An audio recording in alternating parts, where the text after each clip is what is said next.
Welcome to your own channel Desi Khabrein. Serial ये रिश्ता क्या कहलाता है में अब अभीरा लेने वाली है चारू के लिए स्टैंड। जी हाँ दोस्तों, अब अभीरा चारू के हक की लड़ाई लड़ते हुए नजर आने वाली है। सीरियल में अब जब दादी साहब को चारू की सारी सच्चाई पता चल ही चुकी है, तो यहाँ अभीरा चारू का साथ देते हुए नजर आएगी।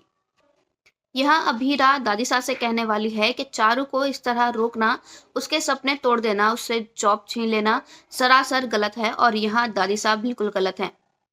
अभीरा दादी सास से ये तक कहने वाली है कि अब जनरेशन चेंज हो चुकी है, समय बदल चुका है और अब समय भी आ गया है कि दादी साहब बदलते वक्त के साथ खुद को ढाल लें।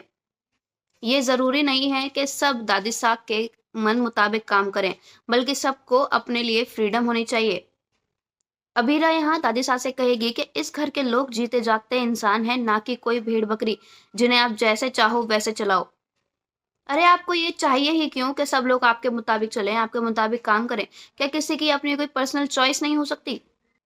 क्या हुआ अगर चारू को जॉब भी करनी है तो? ये उसकी लाइफ है और ये डिसीजन भी उसी का होना चाहिए। इसमें आप सिर्फ राय दे सकते हैं, लेकिन आप उसे काबू नहीं कर सकती।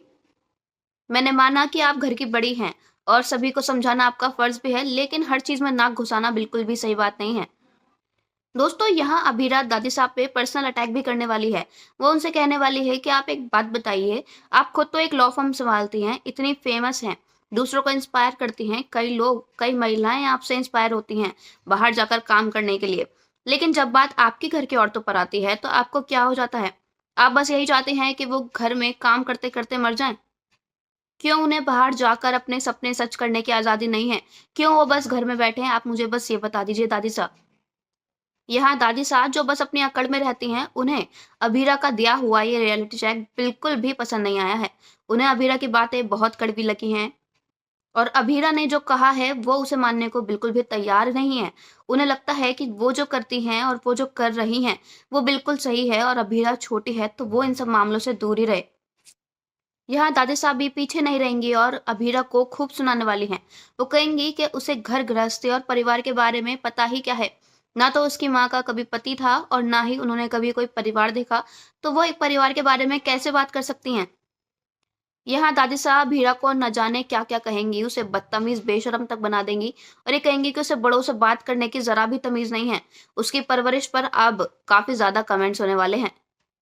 दादी सा ने यहाँ अभीरा को सख्त हिदायत दे दी है कि अगर वो ज्यादा बोली और चारू के लिए स्टैंड लिया, उसके मामले में टांग अड़ाई, तो चारू के साथ साथ वो उसकी भी इंटर्नशिप बंद करवा देगी। बेचारी चारू तो यहाँ मायूसी रह गई है। उसकी मदद चाहकर भी कोई नहीं कर पा रहा है, ना तो अरमान उसकी मदद कर पा रहा है और अभीरा के ट्राई करने के बावजूद भी दादी सा ने उसे जिस तरह सुनाया है, उससे अब आगे किसी की हिम्मत भी नहीं होने वाली। क्या चारू के सपने अब यहीं खत्म हो जाएंगे? क्या दादी साहब उसे घर में रोकने के लिए मान जाएंगी? क्या चारू को अब अपनी इंटर्नशिप से हाथ धोना पड़ेगा?